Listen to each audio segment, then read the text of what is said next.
ದಿಮಾಗಿ ಅಂದರೆ ನಿಮ್ಮ ಮಾನಸಿಕವಾಗಿ ನಕ್ಸಲ್ ಆಗಿದೆಯಾ ಅಂತ. ಆ ನಕ್ಸಲ್ ಅನ್ನೋದು ಪದಕ್ಕೆ ನಾನೀಗ ಅಲ್ಲೇ ಹೇಳ್ಬಿಟ್ಟೆ. ಹಿಂದೆ ಒಂದು ಕಾಲದಲ್ಲಿ ನಕ್ಸಲ್ ಬ್ಯಾರಿ ಕಾಲದಲ್ಲಿ ಗುಂಡು ಹಿಡ್ಕೊಂಡು ಅವರಿಗೆಲ್ಲ ನಕ್ಸಲ್ ಹೇಳ್ತಾರೆ. ಈಗ ಅದು ಹೋಗ್ಬಿಟ್ಟಿದೆ, ಆ ಪದ ಆ ಅರ್ಥ ಹೋಗ್ಬಿಟ್ಟಿದೆ. ನಕ್ಸಲ್ ಅಂತ ಹೇಳಿದರೆ ಸಾಂಪ್ರದಾಯಿಕವಾಗಿದ್ದನ್ನು ಪ್ರಶ್ನೆ ಮಾಡುವವನು, ವರ್ಣಸಂಕರದ ಪರವಾಗಿ ಮಾತನಾಡುವವನು, ಸಮಾಜದಲ್ಲಿ ಸಹಬಾಳ್ವೆ ಇಂಥದೆಲ್ಲ ಮಾಡುವವನು, ಆಮೇಲೆ ಚರ್ಚು ಮಸೀದಿ ಇತ್ಯಾದಿ ಒಡೆಯೋದ್ರ ಬಗ್ಗೆ ವಿರೋಧ ಇರುವವರು, ಅಂಥವರೆಲ್ಲ ಇರುವುದು ಪಾಸಿಟಿವ್ ಅರ್ಥವನ್ನು ಪಡ್ಕೊಂಡಿದೆ. ಇವತ್ತಿನ ವೊಕ್ಯಾಬ್ಯುಲರಿಯಲ್ಲಿ ಆ ಪದ ಪಾಸಿಟಿವ್ ಅರ್ಥವನ್ನು ಪಡ್ಕೊಂಡಿದೆ.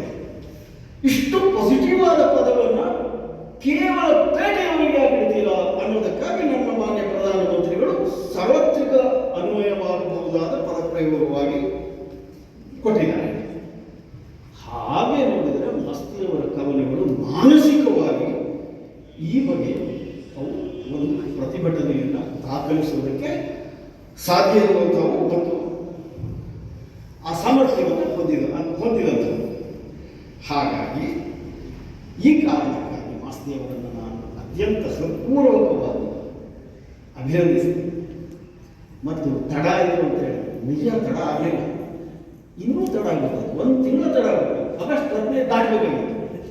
ದಾಟಿದ್ರೆ ಈ ಕವನ ಸಂಕಲನಕ್ಕೆ ಅದೇ ಹೆಸರು ಬರ್ತಿತ್ತು, ದಿಮಾಗಿ ನಕ್ಸಲ್ ಕವನಗಳು ಮತ್ತು ಅದು ರಾಜ್ಯ ವಿಶ್ವ ಮಟ್ಟದಲ್ಲಿ ಅದರ ಹೆಸರು ಪಡಿತಾ ಇತ್ತು. ಗ್ಯಾರಂಟಿ ಸ್ವಲ್ಪ ಅವಸರ ಆಯಿತು. ನಾವು ಚಿಂತನದ ಕುಟುಂಬ ಸ್ವಲ್ಪ ಉತ್ಸಾಹದಿಂದ ಬೇಗ ಮಾಡಿ ಯಮುನಾ ಕೂಡ ಬೆಂಗಳೂರಿಗೆ ಕೂತ್ಕೊಂಡು ಅಲ್ಲಿಯೇ ಕಂಪೋಸರ್ ಮಾಡಿಸಿದ, ಚಿತ್ರಗಳನ್ನು ಕಳಿಸಿದ, ಸರ್ ಹೀಗಿದೆ ಆಗಿದೆ, ಸ್ವಲ್ಪ ಅವಸರ ಮಾಡಿದ್ರು. ಒಂದು ಕುತ್ಕೊಳ್ಳೋವರೆಗೆ ನಮ್ಮದು ಬರೀ ಮಾಸ್ತಿಕತೆ, ಅವರು ಹೇಗೆ ಬದುಕಿದ್ರು, ಏನು ಬರೆದ್ರು, ಹೇಗೆ ಬರೆದ್ರು ಅಂತೆಲ್ಲ ಅದನ್ನು ನೋಡುವಾಗ ನಮಗೆ ಎಷ್ಟು ದೊಡ್ಡ ಸಮಾಧಾನ ಅನಿಸಿತು ಅಂದರೆ, ಇದೆಲ್ಲ ಬರೀ ಸುಮ್ಮನೆ ಅಕ್ಷರಗಳು, ಎಷ್ಟು ಹೊರ ಬಂದಿವೆ ಗೊತ್ತಿಲ್ಲ, ಅವರ ಅಕ್ಷರ ಲೋಕದಿಂದ ಬಂದವರೆಲ್ಲ, ಅವರೇ ಒಂದು ಅತ್ಯುತ್ತಮವಾದಂಥ ಕವಿತೆ ಅನ್ನುವ ಮಟ್ಟಿಗಿನ ಒಂದು ಸಮಾಧಾನವನ್ನು ನಾನು ಈ ಸಂಕಲನ ತರುವ ಸಮಯದಲ್ಲಿ ನಾನು ಅನುಭವಿಸಿದ್ದೇನೆ. ಒಂದು ಸಾಂತ್ವನ ಕೂಡ ನನಗೆ ಇಲ್ಲಿ ಸಿಕ್ಕಿದೆ.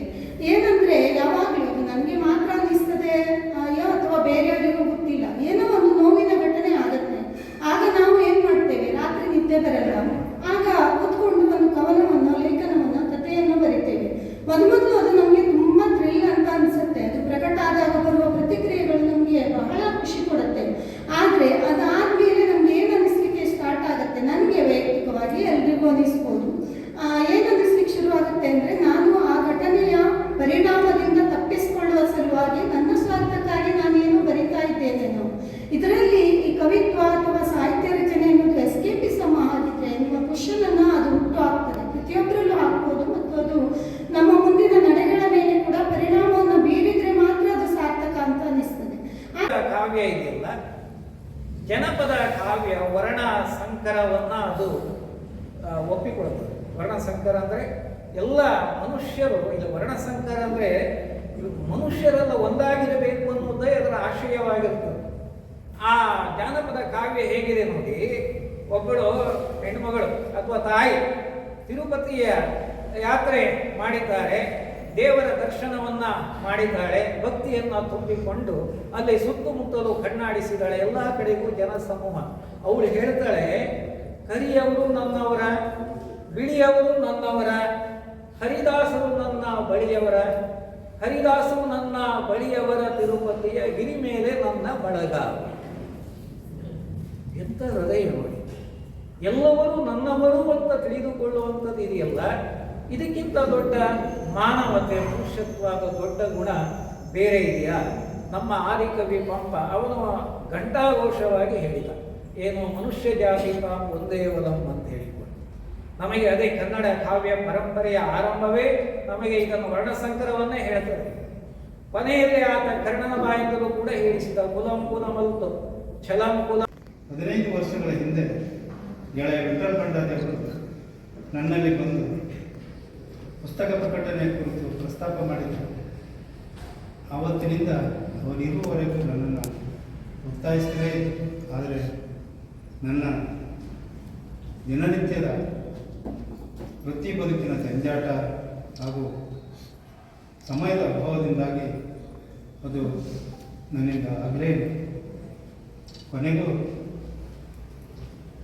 ಗೆಳೆಯನ ಅಗಲಿಕೆ, ಅಕಾಲಿಕ ಅಗಲಿಕೆಯ ಜೊತೆಗೆ ನನ್ನ ಪುಸ್ತಕ ಪ್ರಕಟಣೆಯ ಆಸೆಯು ಮರೆಯೇ ಹೋಗಿತ್ತು.